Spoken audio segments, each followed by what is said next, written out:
Bueno, bienvenidos a este espacio de Club de Lectura para Educadores Cristianos. Estamos entonces con el libro de las respuestas sobre la creación y la evolución. Qué chévere que hayan podido volver a ingresar. Vamos a iniciar el día de hoy vamos a estar con el capítulo 8, ¿cierto? Que es ¿Puede de veras Dios haberlo creado todo en 6 días? Que ese es el capítulo que ya debimos haber leído, ¿cierto? Por acá en el chat pueden escribirme si sí ya tienen el libro, si no, acuérdense que ahí en el flyer que enviamos está el espacio para comprar el libro. Y vamos entonces a empezar con una oración, vamos a dedicar este tiempo a Dios para que Él sea quien nos guíe y nos permita aprender mucho en esta mañana. Señor Jesús, te agradecemos Dios porque nos regalas un día más de vida. Te agradecemos, Señor, por cada una de las personas que están aquí reunidas para aprender acerca de ti, acerca de tu palabra, acerca de todo lo que tú dejaste en ella. Te pedimos, Señor, que abras nuestro entendimiento, que nos des sabiduría, inteligencia para poder entender todo lo que vamos a aprender hoy. Te pedimos también sabiduría para los expositores, que ellos puedan darnos todo lo que han estudiado, han leído acerca de este capítulo. Te agradecemos, Señor, porque nos das vida, porque nos das salud, porque estás con nosotros y te pedimos perdón si te hemos fallado, si te hemos ofendido, si hemos hecho algo malo delante de ti. En tu nombre santo. Amén. Bueno, entonces les cuento que hoy vamos a tener dos expositores como lo vimos en el flyer. Está Angie Rodríguez, ¿cierto? Que es la docente de español. Y está José Páez, que es integrante del Ministerio de Evangelio Hoy, ¿cierto? José él fue el que hizo la apertura, la introducción en nuestra primera sesión y él va a estar hoy haciéndonos o dándonos un poco de luz con las preguntas que tengamos al final. ¿Listo? Entonces la idea es que ustedes preparen su pregunta, lo que quieran preguntarle a José acerca de este capítulo y de los capítulos que ya hemos leído. ¿Listo? Si tienen alguna pregunta, la pueden hacer. Pues la idea es que José no se quede ahí diciendo que si tienen preguntas, sino que las vayamos escribiendo cuando sea el momento de él. ¿Listo? Entonces, inicialmente vamos a empezar con Angie, nuestra docente de español. Si quieres, comparte tú, Angie, y yo acá ya dejo de compartir. Buenos días. No sé Eh, si habla, a ver si te escuchamos. ¿Ya están viendo la pantalla? Sí, ya.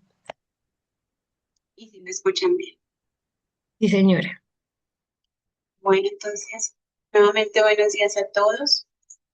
Y como decía Pablo, el profe Pablo, vamos a estar leyendo el capítulo 8.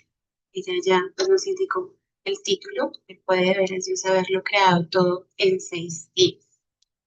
Y yo había enviado el flyer para los que quieran y puedan de pronto tener ahí un cafecito, una bebida, quieran pues puedan hacerlo. Vamos. Bueno, entonces voy a presentarles como la agenda del día. Vamos a tener primero un aperitivo de bienvenida, que es una frase célebre que está allí en el libro. Y luego una estación de café, donde vamos a tener algunas de sus intervenciones. Luego vamos a ir al banquete del libro de las respuestas, que es ya todo lo grueso del capítulo, lo que puede como sintetizar la información más importante del libro. Vamos a ver, pues, por qué es importante saber y creer que el Señor creó todo en 6 días. Vamos a leer Génesis 1, los versículos, pues, que se relacionen con este tema. Y vamos a, al final, ver algunas objeciones. Había muchas en el capítulo, entonces escogí unas para poder explicarlas y otras contradicciones. Entonces, cómo refutamos esas objeciones con la palabra y las contradicciones entre el relato bíblico y pues las teorías evolucionistas. Posteriormente vamos a tener el colofón en confite, que serían las conclusiones, y al final preguntas en la mesa, que también serían los aportes, y aquí pues también va a estar apoyando. Entonces, Si tienen ahí ya su bebida para que podamos participar. Voy a leer esta frase y pues quisiera que alguno de ustedes, dos personas, tal vez me pueda decir qué pueden extraer de esta frase. Martín Lutero dijo, he dicho varias veces que quien quiera estudiar las Sagradas Escrituras debe mantenerse siempre con las simples palabras. Todo es posible sin apartarse de ellas, a menos que un artículo de fe le fuerce a entenderlas de otro modo. Porque de esto tenemos que estar seguros. No se ha pronunciado palabra más clara en la tierra que la que Dios habla.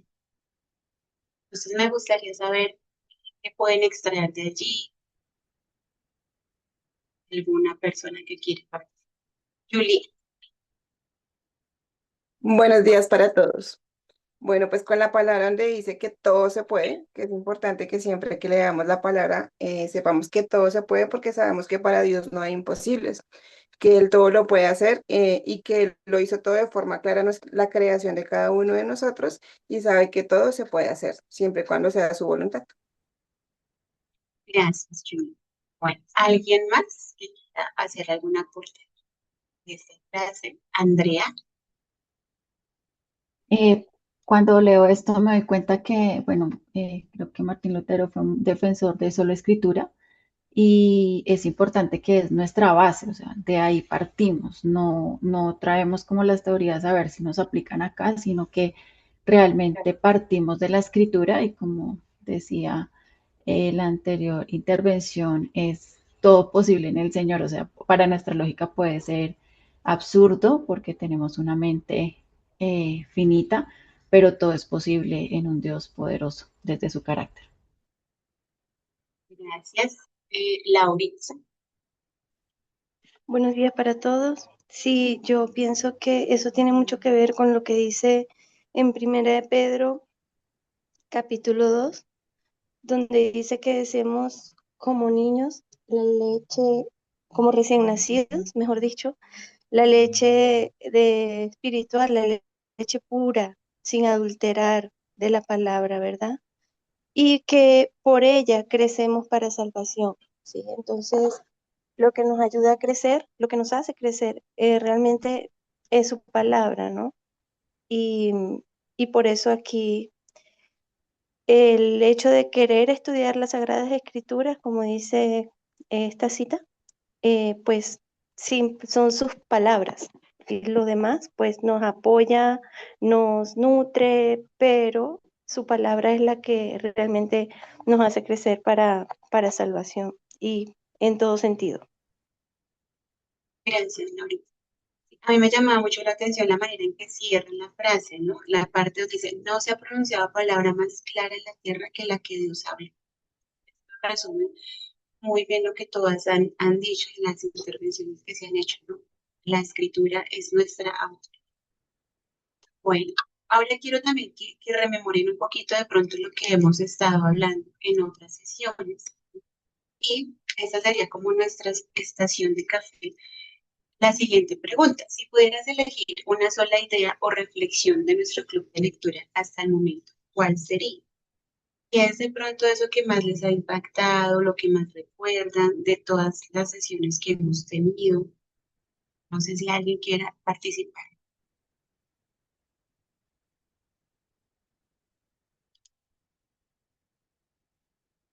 Eliana,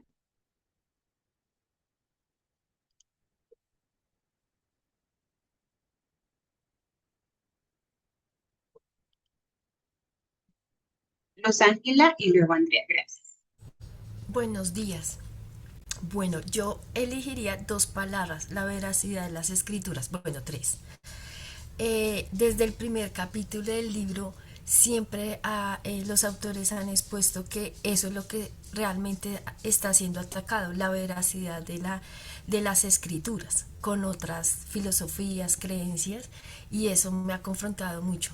La palabra de Dios es innegociable, no se puede acomodar a nuestra lógica pequeña humana. Eso es lo que más me ha aportado el club de lectura hasta el momento. Gracias. Gracias. Andrea, Creo que me ha llevado a reflexionar mucho en ser vigilantes, pues de nuestro propio corazón, entendiendo que solo los lentes del Espíritu Santo pues nos revelan esa verdad, porque nos mostraba pues lo que hemos avanzado acá en lectura, me dejaba ver cómo pues sutilmente podemos creer en filosofías o en cosas que pues a la luz de ver en la escritura decimos, no, pero pues cómo se puede haber creído en esto, pero pues sí, realmente estamos en una realidad, es una batalla por la verdad y la verdad está en la escritura, así que también nos demanda conocerla, ¿sí? Conocerla muy bien para poder discernir, o sea, el espíritu utiliza el que podamos estar en la escritura para que nosotras podamos identificar esas mentiras prontamente. Gracias. ¿Alguien más?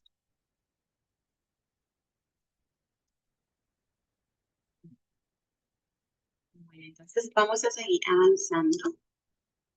Y ahora sí vamos a entrar al banquete del libro de respuestas en el capítulo 8. Entonces tenemos estos apartados porque es importante. Génesis 1, las expresiones y las contradicciones, como les dije al inicio de la agenda. Y vamos a empezar desarrollando la idea de por qué es importante. Entonces allí el libro, dentro de este apartado, nos habla de cómo se comunica Dios con nosotros, porque esos largos días, los padres de la iglesia y los líderes. ¿Listo? Entonces, es importante porque cuando leemos Génesis 1 sin influencias externas, ahí nos sugiere que sean largos periodos de tiempo. Entonces, debemos entender también el contexto, que es algo muy importante que creo que hemos hecho énfasis en todas las sesiones, y que hoy también nuevamente allí en este capítulo lo vamos a ver. ¿Cómo se comunica Dios con nosotros? Entonces, la palabra es esa revelación divina y debemos creer a su palabra, ¿cierto? La capacidad innata que el Señor nos ha dado. Él diseñó al ser humano con esta capacidad, ¿cierto? De que también nosotros pudiéramos entender su palabra, de que abriera nuestros ojos y oídos espirituales cuando ya decidimos creer en su palabra, entonces podemos ver esta revelación divina, ¿no? Y así pues nos comunicamos entre nosotros, nos comunicamos con el Señor y a través de su palabra es que podemos conocer. ¿Por qué esos largos días? Entonces, entre comillas, ¿no? Acá dicen, porque las personas o las teorías han empezado como a decir que son largos o periodos muy extensos. Entonces, cuando nosotros rechazamos esta lectura de Génesis de manera literal, que son días comunes y corrientes de 24 horas, es porque también estamos interpretando las escrituras bajo esas influencias de las ideas externas, ¿sí? Que nos han como permeado un poco. En cuanto a los padres y a los líderes de la iglesia de hoy, allí también dice que históricamente estas interpretaciones no literales de estos días iniciaron por las influencias ajenas a la Biblia, como la filosofía griega. Ellos veían o interpretaban los días como alegóricos. Entonces, su razonamiento era que los días de la creación se relacionaban con las actividades de Dios. Y como Dios es atemporal, entonces no puede tener relación con el tiempo humano. Eso era lo que ellos como argumentaban. Y estas filosofías empezaron a afectar las creencias de sus padres o líderes de la iglesia. Sin embargo, nosotros sabemos que la autoridad la tienen las escrituras, aún por encima pues, de estas opiniones o filosofías humanas. Listo. Entonces, eso en cuanto a la importancia, porque es importante que lo sepamos. Vamos a analizar Génesis. Y yo traía acá los versículos donde están especificados los días de la creación y encontré esta transliteración del hebreo, ¿sí? No sé si alguien recuerda, tal vez sí ya lo hemos hablado, qué significa la palabra yo.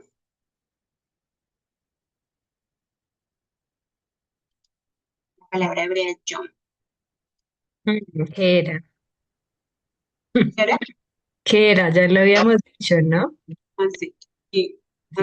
Luz Ángela. Hace referencia a un día, o sea, una parte luz y la otra parte noche. Hace referencia literal a un día terrestre. Andrea, ¿qué opinas? ¿Qué opinas? ¿Lo mismo? Sí, de acuerdo, a un día. Liz. Lauritza. Bueno, la verdad, eso creo que fue uno de los primeritos, o el segundo, no sé qué dio José, pero sí me acuerdo más o menos que tenía, sí es como una unidad de tiempo que hace referencia a un día. ¿Mm? Bueno, entonces para introducir la lectura del Génesis, quería que, no sé, las personas que tengan el libro, si me pueden ayudar a leer a alguien en la página 79, el primer párrafo, donde dice los días de Génesis 1, hasta donde dice en el contexto de las escrituras. O sea, no las viñetas, sino todo ese gran párrafo. Página 79. Ahorita, No, yo dejé la mano levantada, ya la bajo. alguien que tenga el ¿Estás libro. preguntando apoyo en lectura? Sí, señor. Ok, yo te ayudo. Entonces, por favor, me dices que página 79, ¿en qué parte? El, donde dice los días de Génesis 1, todo Ujú. el párrafo hasta, como los dos párrafos, hasta donde nos habla de la palabra yo, hasta escrituras. Ok, ¿antes de de las viñetas o Sí, en medio señor. de las viñetas? Hasta ahí, antes de las Bueno, viñetas. listo. Entonces dice, los días de Génesis 1. ¿Qué nos dice la Biblia sobre el significado de día en Génesis 1? Una palabra puede significar más de una cosa, según el contexto. Por ejemplo, en inglés, día puede significar desde los días de mi abuelo, uno tardaba 12 días para cruzar el país a la luz del día. Aquí, días en la primera ocasión significa época en sentido general. En el segundo caso, día se refiere a un día común y el tercer caso hace referencia a la porción de horas de luz diurna que hay en 24 horas. Lo que estamos diciendo es que las palabras pueden tener más de un significado o sentido, dependiendo del contexto. Para entender el sentido de día en Génesis 1, tenemos que determinar de hebreo yom o día en el contexto de las escrituras. Veamos lo siguiente. Gracias, May. Entonces, para eso digamos que traje los versículos para que ustedes puedan visualizar que la palabra yom está ahí haciendo referencia a eso. O sea que está en hebreo algunos de esos versículos. La idea es que tengamos la Biblia también ahí abierta. A ver si me pueden apoyar en leyendo esos versículos. En Génesis 1, no los vamos a leer todos, sino solamente los que hacen referencia a la creación. Entonces, yo voy a leer Génesis 1:5 mientras ustedes se ubican y me ayudan a leerlos. Entonces, Génesis 1:5 dice, a la luz la llamó día y a las tinieblas noche. Vino la noche y llegó la mañana. Ese fue el primer día. Ahí vemos la transliteración de ello. Alguien que me ayuda a leer Génesis 1:8, luego el 13 y el 19. Yo leo el versículo 8. Dice, y llamó Dios a la expansión cielos, y fue la tarde y la mañana el día segundo. Gracias. Es 1:13. Y fue la tarde y fue la mañana el tercer día. Génesis 1:19. La tarde y la mañana el cuarto día. Gracias. Génesis 1:23. Y fue la tarde y la mañana el día quinto. Gracias. Finalmente, Génesis 1:31.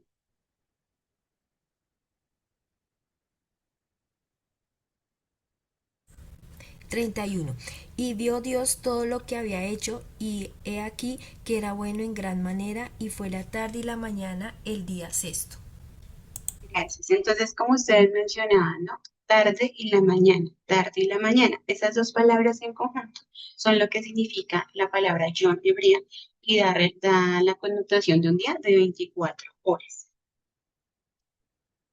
Bueno, aquí tenemos entonces unas objeciones, ¿sí? Antes de iniciar con las objeciones, quería que leyéramos también la conclusión acerca de Génesis 1, ¿sí? Que está en la página 81. Entonces voy a leer este fragmento que es como para complementar pues, la información que ya hablamos de la palabra yo.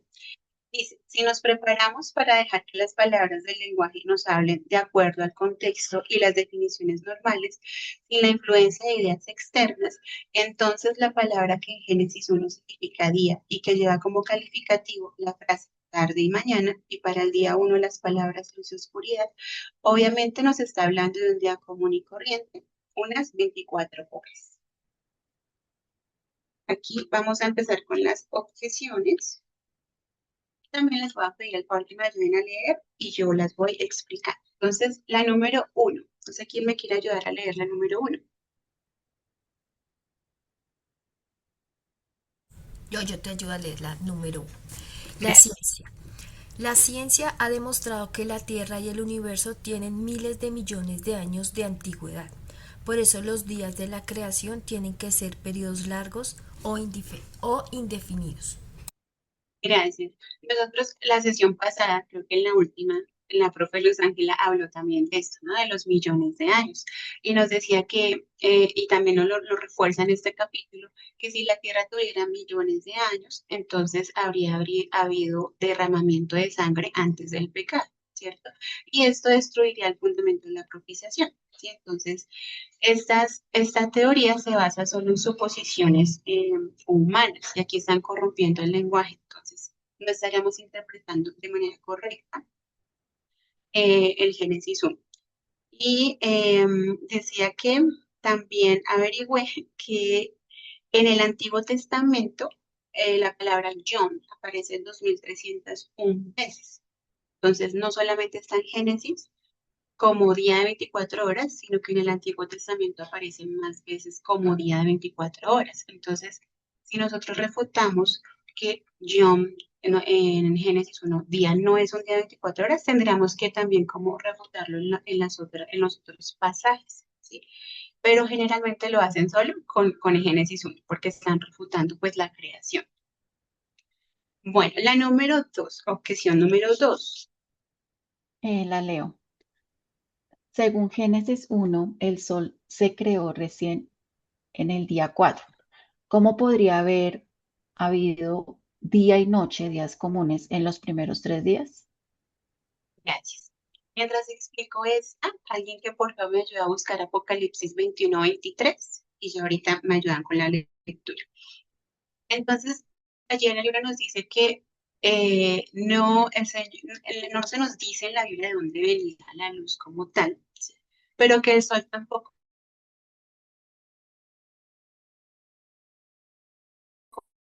para el Señor tal vez más adelante lo adoraran como hoy en día también se ve, que hay muchas culturas paganas que adoran al sol. Sí, entonces el sol no fue creado de primeras, Dios no le dio como ese protagonismo. Sin embargo, con el pasaje que vamos a leer, también podemos deducir que la misma gloria del Señor, su presencia era la que pues iluminaba el día. Y el sol, cuando fue creado en el día 4, el Señor dice ahí en su palabra que fue creado para gobernar o señorear el día, es decir, ya estaba el día, pero el sol fue como esa lumbrera para que gobernara el día.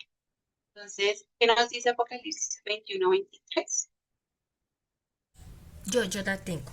La ciudad no tiene necesidad de sol ni de luna que brillen en ella, porque la gloria de Dios la ilumina y el Cordero es su lumbrera. Entonces, esto también pues nos apoya que la misma presencia del Señor es luz, ¿no? Y hay muchos pasajes que nos dicen que el Señor es luz. Pero entonces las personas refutan esto con la creación del sol del día 4. Dicen que no es posible que hubiera habido luz antes de esos 3 primeros días. Pero nosotros pues podemos refutar esa objeción con este pasaje también y creyendo que el Señor también es luz. La objeción número 3, y me ayuda por acá. ¿Eres la leo yo? En segunda de Pedro dice que un día delante del Señor es como 1000 años y 1000 años como un día, y por eso los días de la creación podrían ser largos periodos de tiempo. Bueno, entonces este versículo no tiene contexto de la creación, ¿sí? Entonces muchos como que apelan a que un día sí puede ser literalmente 1000 años, pero realmente no tiene este contexto. Dicen que Dios no está fuera del tiempo, ¿sí? Dios no está limitado por procesos naturales. Y el contexto de este versículo es la segunda venida de Cristo.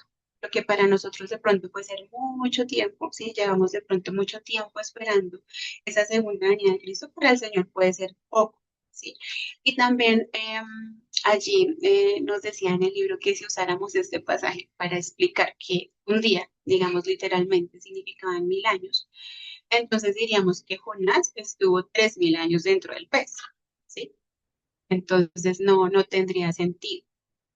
Que los israelitas también, digamos, las 7 vueltas en los 7 días fueron 7000 años. Entonces, no podemos usar este pasaje como contexto de la creación. Ni día acá significa un día de 24 horas. Bueno, opción número 4. ¿Alguien me quiere ayudar a leer? 4. Insistir en que la creación llevó 6 días solares limita a Dios, en tanto que afirma que le llevó miles de millones de años no lo limita. Bueno, entonces eso es lo que dicen, pero realmente sería limitarnos a nosotros mismos, ¿no? A creer que el Señor no puede hacerlo en 6 días. Sabemos que el poder y la sabiduría de Dios están de una manera profunda y no podemos dudar de él. Los que afirman esto, que él necesitó millones de años, estarían como disminuyendo a Dios al sugerir que de pronto el azar pudo crear cosas, y todo esto se reduce a explicaciones naturalistas. Y el Señor pudo haberlo hecho en 6 días claramente por su poder, pero ellos dicen que no. Entonces, no, la limitación realmente la estamos haciendo nosotros, como limitar también nuestra fe en que no podemos creer que el Señor lo haya hecho en 6 días. ¿No? Y la creación fue un acto de su propia voluntad. Entonces, él planificó también toda su creación. Bueno,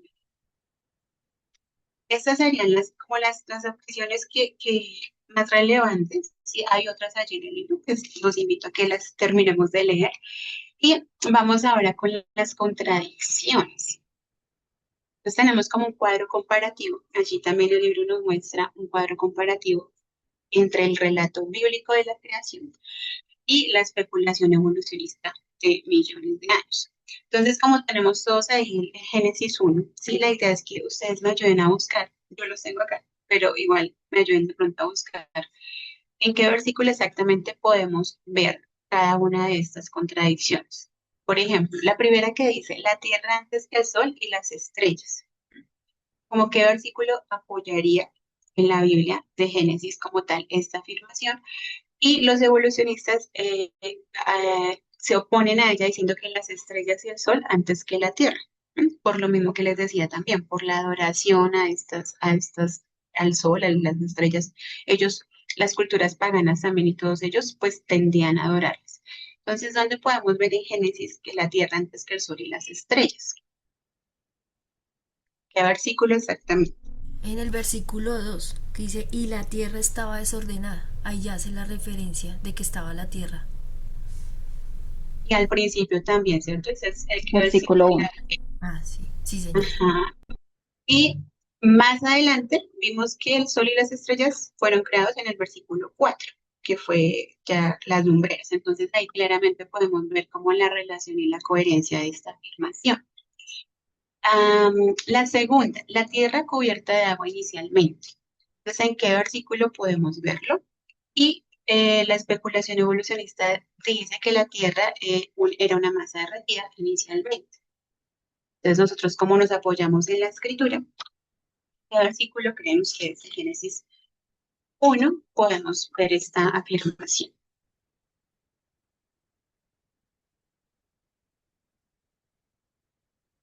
En el versículo 6, luego dijo Dios, haya expansión en medio de las aguas y separe las aguas de las aguas. Ajá, bueno, esa parte también. ¿Algún otro? Versículo 9. Dijo también Dios, júntese las aguas que están debajo de los cielos en un lugar y descúbrase lo seco, y fue así. Ajá, esa también, ¿cierto? Entonces ahí también vemos apoyados en la escritura estas afirmaciones. Primero los océanos, después la tierra seca, y los evolucionistas dicen que primero la tierra seca y luego los océanos. Acabamos de leer como el versículo que apoya esta también está muy relacionado con la anterior, ¿cierto? En el 9, donde dice que también el Señor expandió, hizo el mar y luego la tierra. La que sigue es eh, la vida se creó primero en la tierra y ellos contradicen esto diciendo que la vida comenzó en los océanos. ¿Dónde podemos ver esto aquí en Génesis?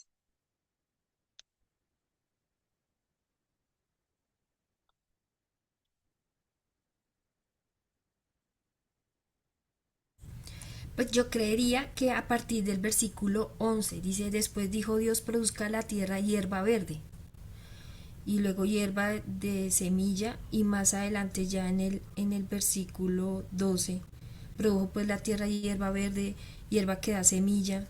Pues pienso. ¿Alguien Y en más? el versículo 20, que dice y dijo Dios, produzca las aguas seres vivientes, aves que vuelen sobre la tierra, pues digamos que ahí después del versículo que menciona Luz Ángela estaría como la creación de vida. Bueno, les cuento y les confieso que yo he leído muchas veces Génesis y esta afirmación me tocó como releer y otra vez dije, no, pero sí, no. Digamos que a veces pasa eso, ¿no? Y el Señor a uno lo confronta porque uno cree que ya ha leído y que ya sabe, y cuando uno entra a estudiar un poco más, entonces estuvimos como mirando, ¿cierto? Y la profe Pau me apoyó, y sí, claramente empezó en la tierra con las plantas, ¿no? Entonces, quiero que leamos un párrafo, un último párrafo del libro para explicar esta parte, que está en la página 85, donde dice las plantas, ahí, hasta el ser humano. Esa parte. No sé quién me quiere ayudar en la página 85.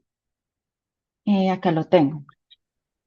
Las plantas no tienen este NEPS-E, no sé si está bien dicho, no están vivas del mismo modo en que están los animales. Dios las dio como alimento. El hombre recibió el permiso de comer carne recién después del diluvio, Génesis 9:3. Con esto es obvio que las afirmaciones de Génesis 1, versículos 29 y 30, tenían como propósito informarnos que en el principio el ser humano y los animales eran vegetarianos. También se nos informa que Génesis 9:2, en un cambio que Dios efectuó aparentemente en la forma en que los animales reaccionaban ante el ser humano. Vale, y voy a complementar acá. Eso está en la página anterior. Dice en Génesis 1, se describe a los seres humanos y a los animales superiores como con Nefesh o principio de vida. Y vale al menos para los animales terrestres vertebrados, las aves y los peces. Génesis 1, 20 y 24. Entonces, las plantas, ¿cierto? Son seres vivos, pero acá dice que no tienen ese Nefesh, es decir, no están vivas de la misma manera que los animales, los seres humanos, pero sí son seres vivos pluricelulares, sí, tienen células. Y bueno, recordemos que la célula, esa definición sí la voy a leer, es la unidad anatómica, funcional y de origen básica de todos los seres vivos. Entonces sí hay vida desde allí, desde la creación de las plantas. Es la estructura más pequeña capaz de realizar de manera autónoma las tres funciones vitales: nutrición, relación y reproducción. Entonces, por ello, la vida sí empezó primero en la tierra a través de las plantas, de las semillas y de la vegetación, que todas ellas pues sí están vivas, aunque no de la misma manera que los animales, pero así fue. ¿Listo? La que sigue, las plantas fueron creadas antes que el sol. Ese versículo también lo leímos hace poco, ¿cierto? ¿En qué parte del Génesis estaría? De la vegetación.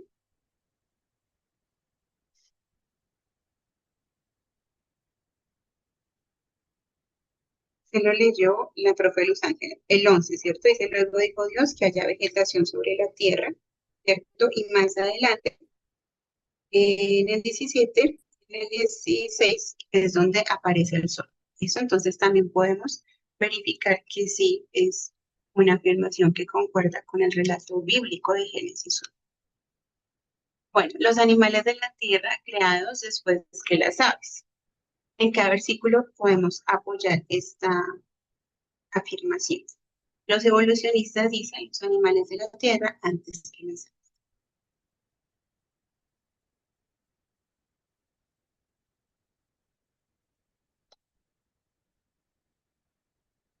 En el versículo 20, dijo Dios, produzca las aguas seres vivientes y aves que vuelen sobre la tierra en la abierta expansión de los cielos.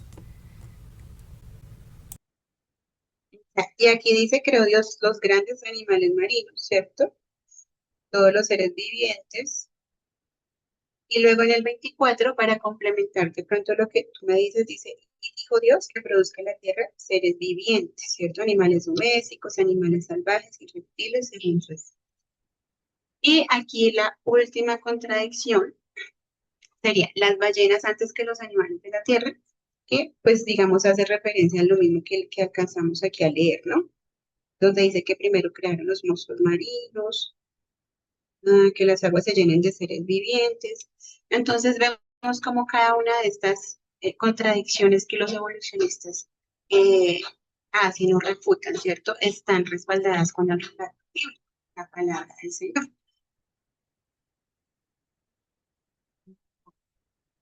Entonces, para ir concluyendo y dar paso también a los aportes y las preguntas, esta conclusión está también en el libro y podemos concluir que lo que se crea acerca de los días de creación en el Génesis es de suma importancia, ya que insertar millones de años o eras geológicas menoscaba el Evangelio al ubicar el sufrimiento y la muerte antes del pecado. Además, subordina la interpretación bíblica a ideas externas o a teorías científicas materiales, sienta un precedente peligroso que puede llevar a la incredulidad y a distorsionar doctrinas fundamentales como la resurrección. Al contrario, aceptar el texto de Génesis de manera literal y directa permite mantener la coherencia y comprender con sentido el resto de las escrituras. Y ahí abajo coloqué pues el versículo que segunda de Timoteo 3:16, de que dice, es muy conocido, ¿no? Toda la escritura es inspirada por Dios.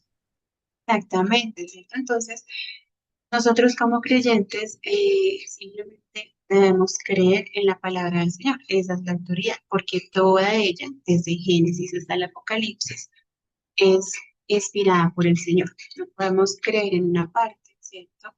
Dejar de creer en la otra, dudar, porque estaremos dudando igual del Señor. Entonces, pues nuestra invitación hoy es a que sigamos avanzando en madurar en esa fe, en que la palabra del Señor siempre sea nuestra autoridad, que no dejemos que el mundo cada día lo esté haciendo de manera más directa y abierta, nos permee con ideas, con la distorsión de la palabra.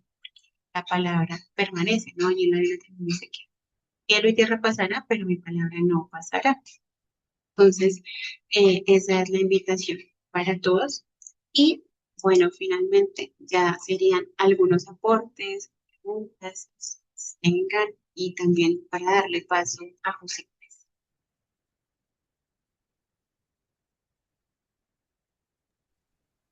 Pues yo creo que darle ya, darle la palabra a la profe Luz y darle paso a José y a las preguntitas.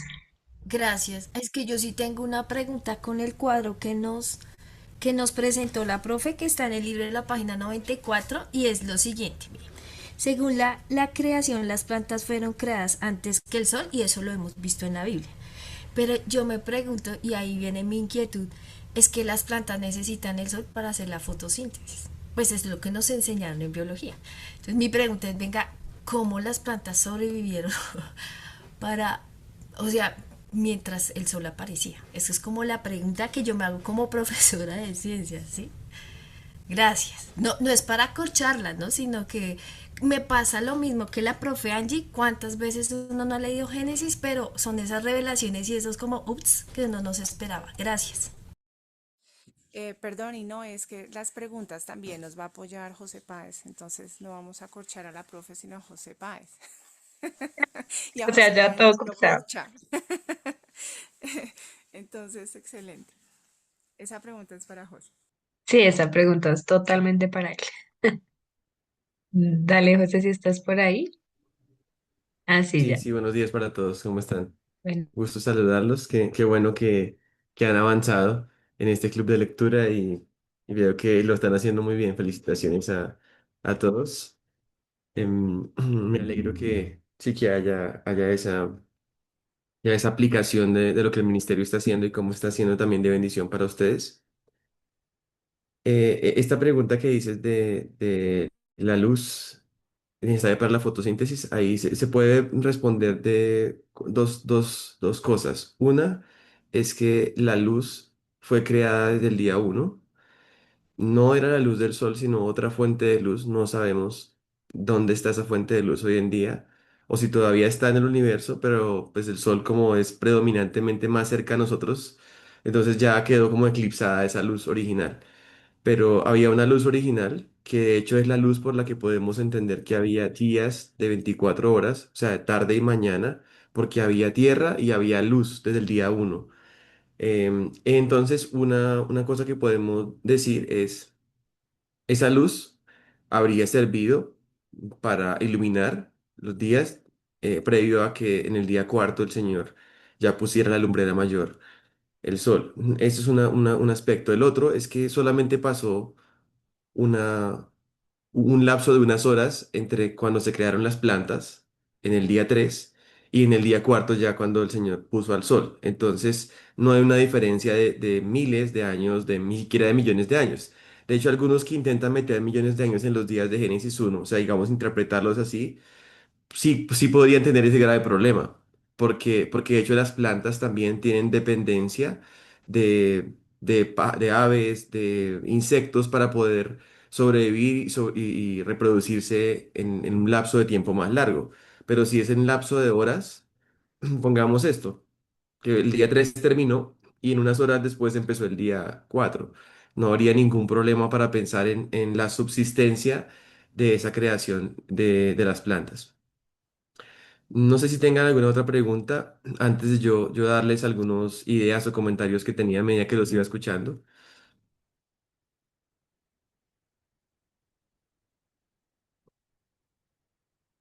hasta el momento parece que no. Si quieres, dale. Y pues que las Ujú. vayan dando en el chat. Ahorita Sí, levantan la mano. listos. Bueno, voy a compartirles, no pantalla, pero sí ahí en mi cámara ustedes van a ver que yo estoy mostrando algo. ¿Me confirman? Sí, señor, sí, Sí, señor. señor. Ujú. Pues aquí hay una primera idea que quería resaltar a ustedes, y es que como cristianos hay varias cosas que nosotros creemos porque la palabra de Dios lo dice. Por ejemplo, el nacimiento virginal de Cristo.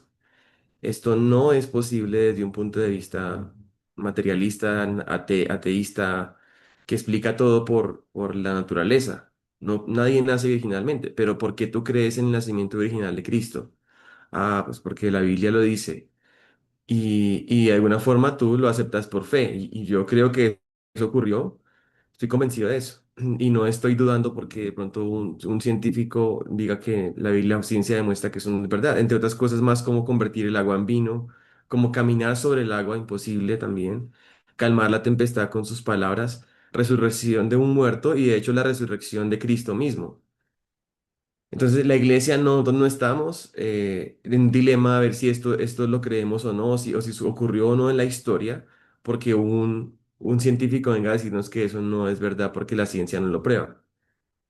Al menos la mayoría de cristianos creen esto y no están dudando. Por supuesto, diríamos que no aceptamos la interpretación de la ciencia sobre estos temas.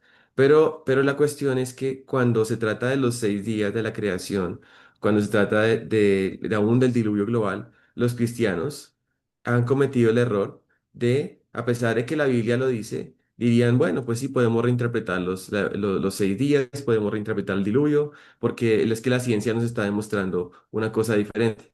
Entonces, esa es como una doble moral, de alguna forma, y no tenemos que caer en ello. Si la Biblia habla del diluvio global, nosotros creemos que hubo un diluvio global. De hecho, que la principal evidencia para el diluvio global es la palabra misma. en la historia bíblica, el Señor Jesús también se refirió al diluvio global como que hubiera ocurrido. Eh, y de hecho también en la creación, una creación reciente que hubiera ocurrido, ahorita les voy a mostrar, que para mí es uno de los argumentos más fuertes para ver la creación como el Señor Jesús la habría visto. Y es una creación reciente, o sea, una creación en 6 días. ¿De dónde vino la idea de millones de años? Vino de geólogos. De hecho, eso fue antes que Darwin, antes de la evolución. Los primeros que empezaron a hablar de millones de años fueron los geólogos en Inglaterra. Y ellos básicamente lo que empezaron a hacer fue, no que descubrieran nueva evidencia científica, sino que lo que hicieron fue que cambiaron sus puntos de partida, o sea, sus presuposiciones o axiomas descartaban la Biblia. Entonces ellos decían, no ocurrió un diluvio, no hubo tal cosa como esa catástrofe mundial, sino que las capas de rocas sedimentarias que hay por todo el mundo, esto es la evidencia, es de procesos muy lentos, graduales. Ellos aplicaron una filosofía que se llama uniformismo a las capas de rocas. Y entonces lo que hacen es, si no hubo un diluvio, o sea, descartan el diluvio, descartan la creación de Dios y entonces dicen todo esto representa millones de años de procesos geológicos. Después Darwin, digamos que combinó o hizo un match entre su teoría de evolución biológica y los millones de años que ya los geólogos venían hablando, y entonces fueron como uniendo las cosas. Pero ¿qué pasó? Cuando por primera vez empezó a hablar de millones de años, ya en su momento los teólogos en el siglo XIX, ellos ya empezaron a lidiar con eso y lo hicieron incorrectamente, porque como ellos no entendían de dónde venía la idea de millones de años, sino ellos pensaban que era algo pues que tenían que aceptar porque la ciencia lo decía. Entonces dijeron, bueno, vamos a aceptar eso y vamos a ver dónde se lo encajamos a la Biblia.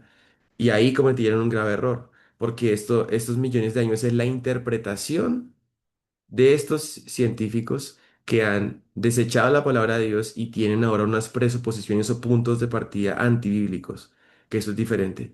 Pero entonces la iglesia, ¿cómo se equivocó en ese momento y todavía? A ver dónde encajamos los millones de años. Entonces algunos dijeron, bueno, la teoría de la brecha, que habla de supuestamente que los millones de años están entre Génesis 1.1 y Génesis 1.2.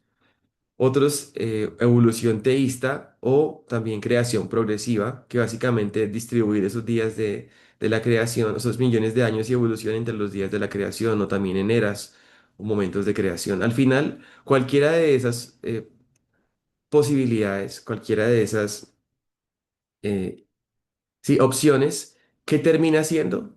Pues termina tergiversando la palabra. O sea, es como que cogemos la palabra y la manejamos y tratamos a nuestro antojo para al final la que va a terminar afectada, lamentablemente, no es refutada la teoría secular ni la teoría científica antibíblica, sino terminamos es destruyendo la palabra de Dios en ese proceso. Y eso se conoce como eisegesis, que es cuando traemos ideas externas a la palabra de Dios, en este caso estas ideas de millones de años, y entonces venimos con ellas para ver cómo se las encajamos a la Biblia. Eso es incorrecto, lo que deberíamos hacer es ver qué es lo que la palabra de Dios nos dice y más bien refutar, desechar y renovar nuestros pensamientos y las ideas que traemos equivocadas. Ya bueno, y otra cosa que quería de pronto decirles que a mí me parece curioso cuando uno estudia y lee los libros de teología y de hermenéutica, o sea, interpretación. Muchos de los teólogos son los que más se han prestado para esto, para aceptar las ideas de los millones de años. Aquí, por ejemplo, hay uno muy famoso, y no estoy diciendo que este libro todo está mal, pero sí se ve que en la parte de Génesis, el autor tiene sus reservas en cuanto a los primeros 11 capítulos de Génesis.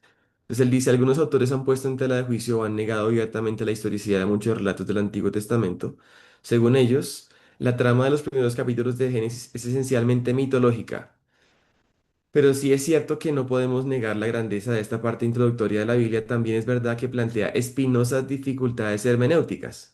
Él dice que está difícil de interpretar. ¿Por qué razón? Y aquí vamos a ver realmente su razón.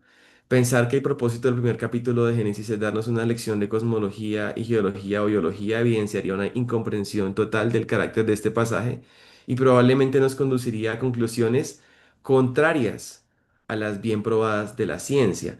Es decir, que este profesor está poniendo a las conclusiones bien probadas de la ciencia como una autoridad superior a la palabra de Dios. O sea, es lo que a él lo hace dudar y lo que lo hace pensar que tiene espinosas dificultades hermenéuticas. O sea, aquí se está viendo lo que estamos hablando. Está tomando por ciertas y como autoritativas esas probadas conclusiones de la ciencia. Y tenemos que entender que estas son interpretaciones que se basan en suposiciones antibíblicas. Y dice, es muy antiguo el conflicto entre determinadas interpretaciones del capítulo mencionado y las modernas afirmaciones científicas. O sea, lo que este profesor tiene no es un problema con la Biblia, sino un problema con las afirmaciones científicas que él toma como ciertas y entonces le nublan y le dificultan la forma de entender el Génesis 1. Bueno, otra cosa que quería mostrar, que el capítulo lo dice, y la profe lo mencionó, resaltar es lo siguiente, que de las veces que aparece la palabra yom, que es día en el hebreo, en el Antiguo Testamento, son muchas veces, siempre que la palabra está acompañada con, fuera de Génesis 1, siempre que está acompañada con un número, o sea, un 5, 6, 7, lo que sea, 25, 24, se refiere a un día ordinario, o sea, así es como se debe entender yom. Si está acompañada por tarde y mañana, juntos, sin día, siempre significa, perdón, tarde y mañana juntos sin día siempre significa un día ordinario. Tarde o mañana con día, que son 23 veces, significa siempre un día ordinario. Y noche con día, 52 veces significa un día ordinario. Eso es fuera de Génesis capítulo 1. Básicamente, ese es el contexto para interpretar un día ordinario. Fuera de Génesis 1 cuando aparece el número, cuando aparece tarde y mañana, con o sin día, o cuando aparece noche con día. Y lo interesante es que el Señor, yo creo que él sabía que nosotros íbamos a dudarlo en este tiempo, íbamos a dudar el significado de la palabra día en Génesis 1.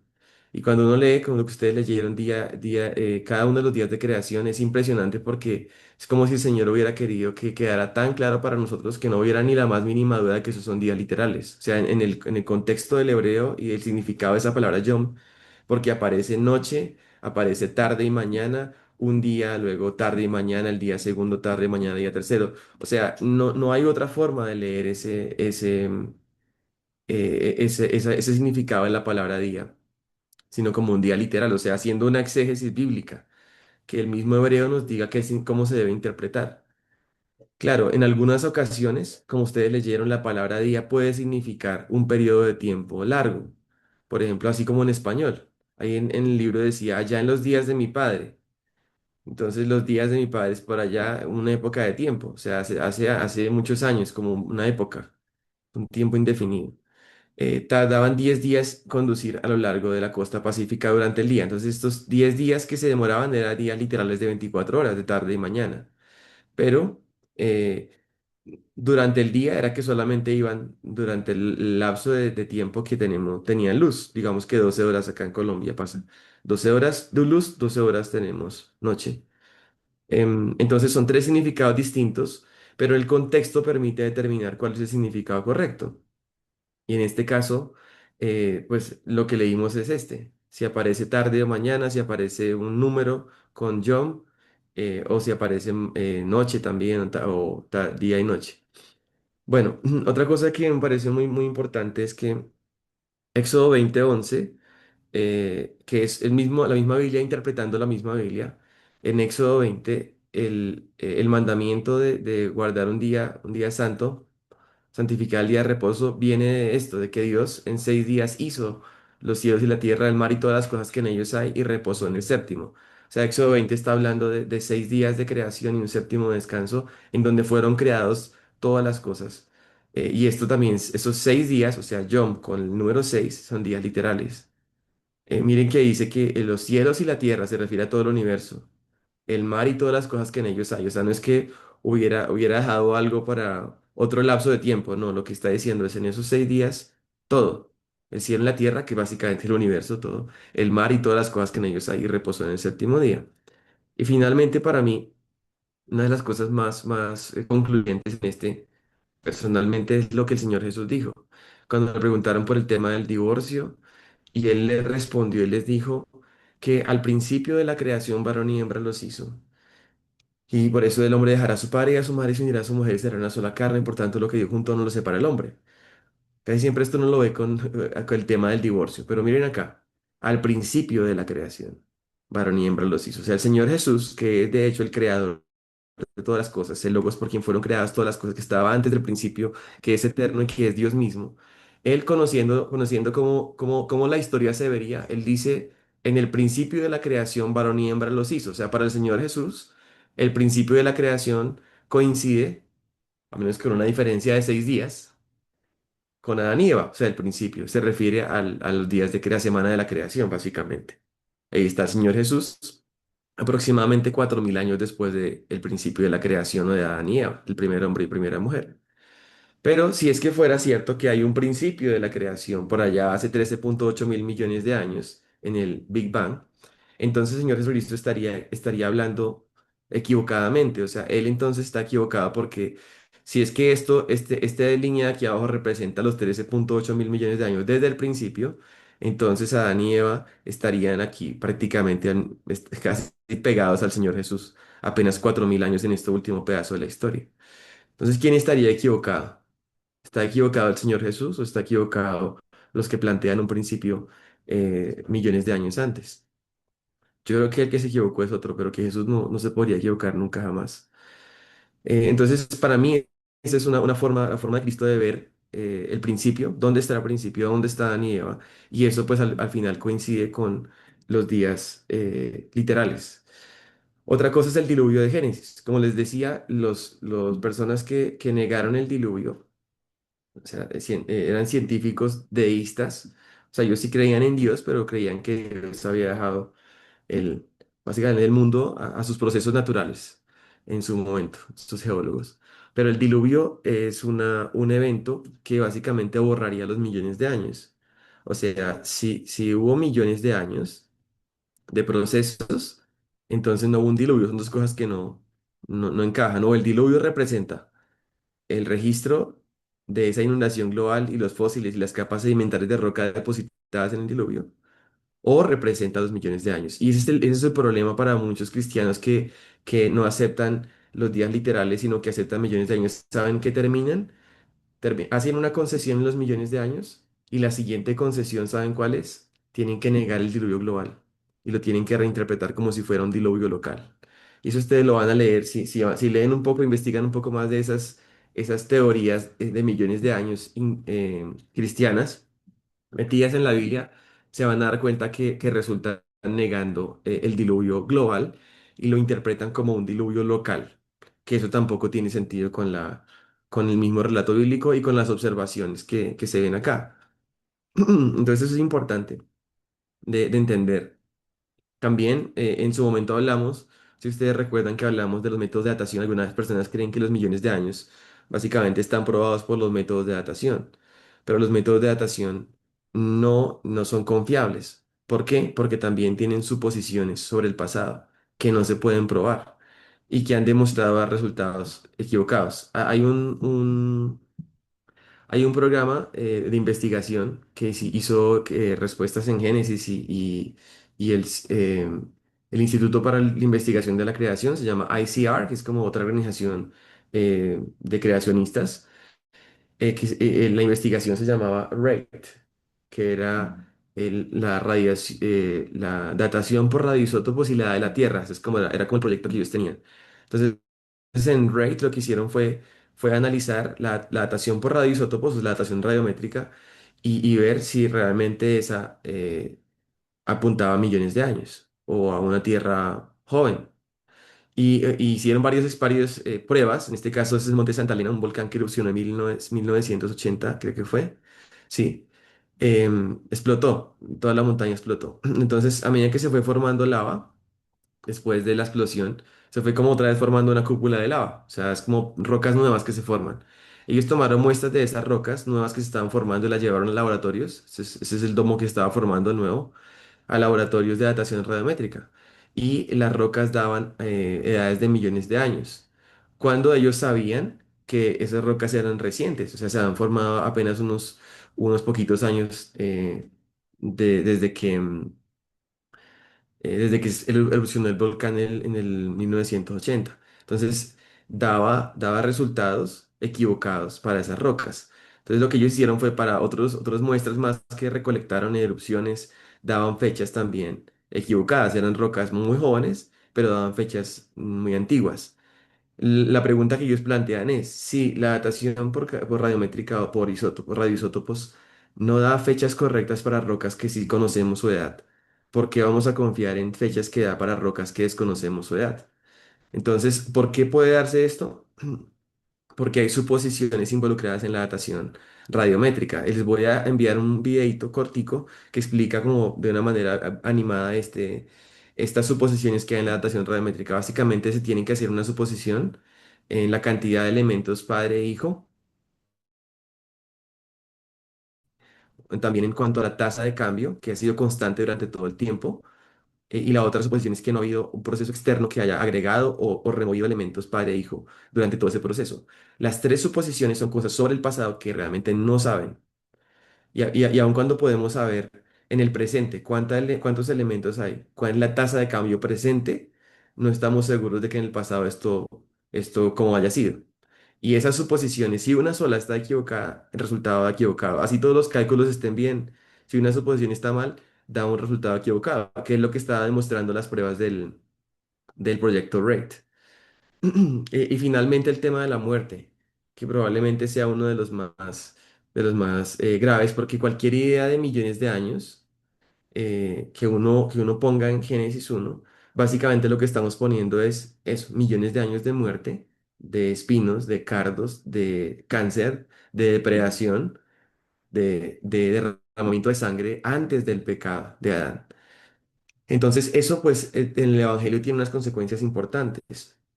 Porque en el Evangelio del Señor, o la muerte de Cristo, precisamente fue necesaria porque era el pago perfecto por el pecado. Pero si la muerte siempre ha existido, si la muerte no fue consecuencia del pecado, sino que ahí estaba como el proceso que Dios usó para crear, básicamente, si es que aceptamos millones de años, entonces la muerte de Jesús empieza como que a quedar sin significado. O sea, vino a morir por un problema mitológico. Y además de eso también deja mucho que pensar de la nueva creación.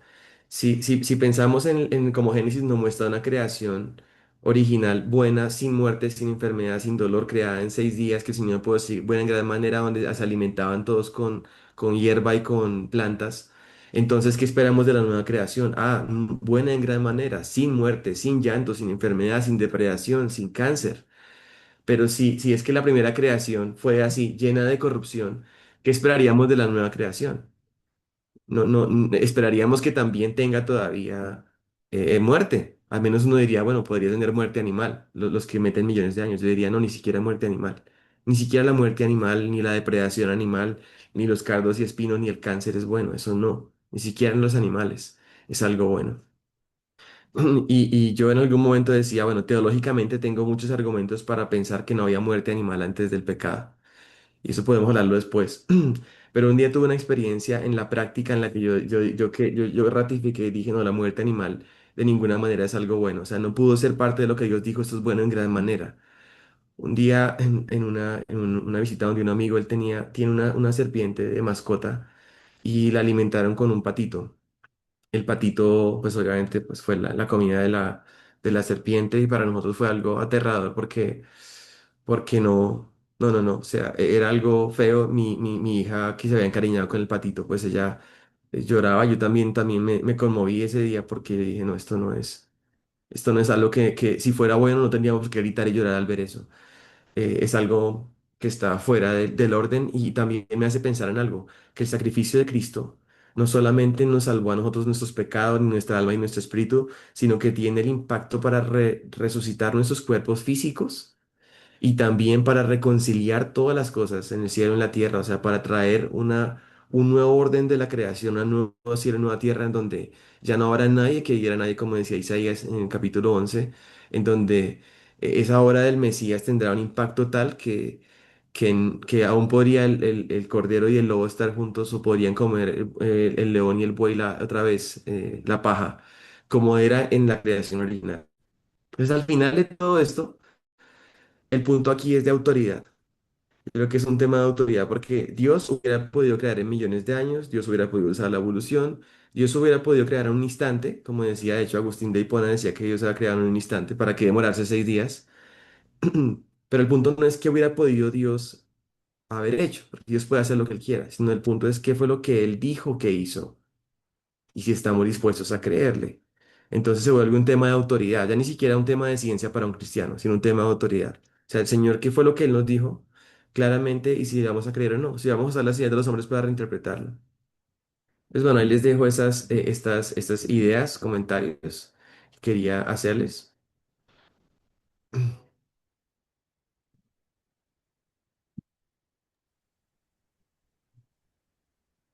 Ah, hola, no sé.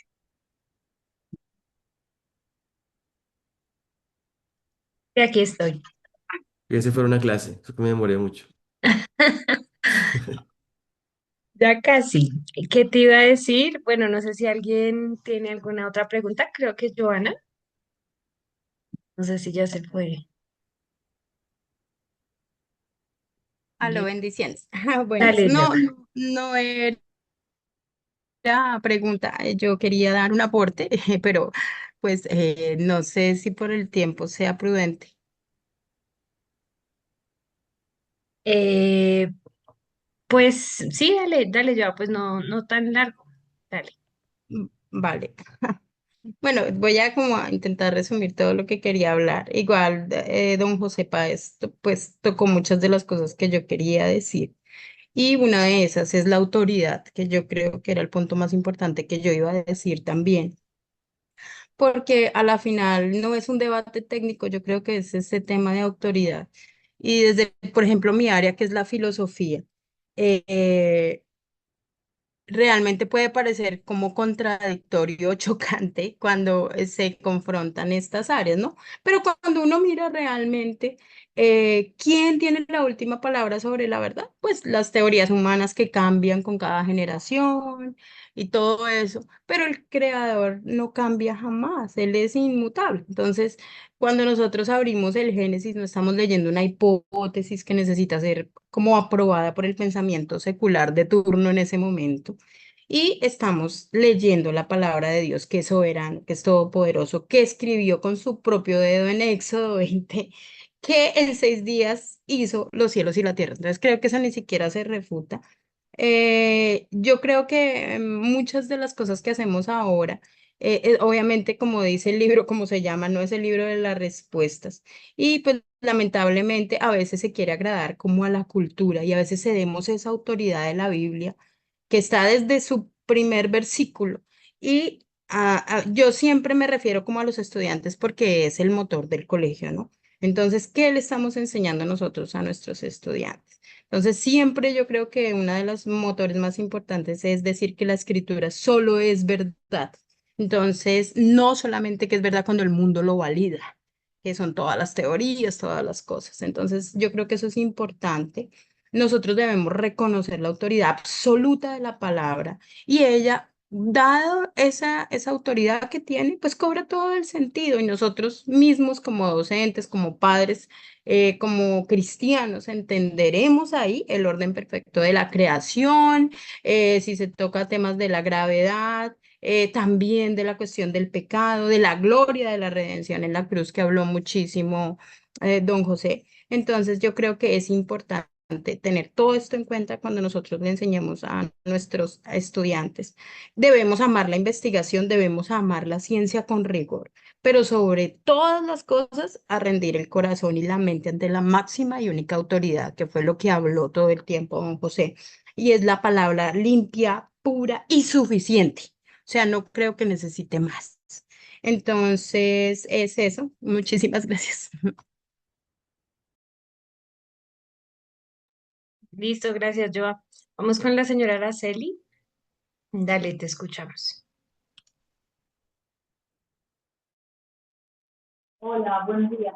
En, en realidad son como reflexiones de lo que acabo de estar y de aprender.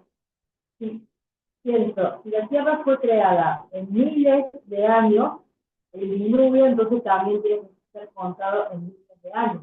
No fueron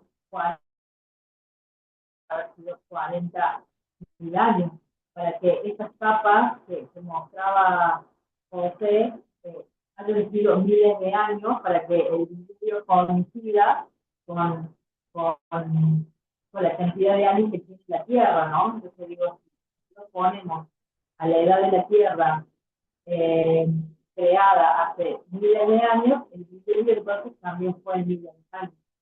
Cómo el creacionismo puede llegar a explicar que después del diluvio tuvimos una tierra seca y fértil y que solamente se pudo producir a través de la gente que sobrevivió y los animales que quedaron en el.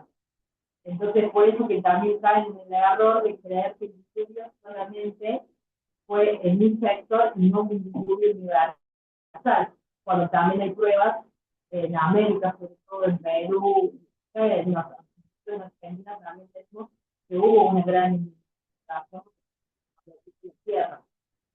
Y pensando en esto, desde poder sacar estas conclusiones, es porque es más fácil sacarle la autoridad a Dios y poner la autoridad en la sabiduría del hombre. Entonces le sacamos la autoridad a Dios y decimos, no, Dios es imposible que lo haga en 6 días, fueron miles de años, porque el pensamiento del hombre dice que fue así. Entonces, ¿cómo caemos en esta trampa de bajarle el precio, de bajarle el valor a Dios y ponernos nosotros en este lugar como personas mucho más inteligentes porque logramos entender de qué manera se forma el mundo? Eso es lo que quería compartir para ver si la idea, pero todavía aprendí la aplicada.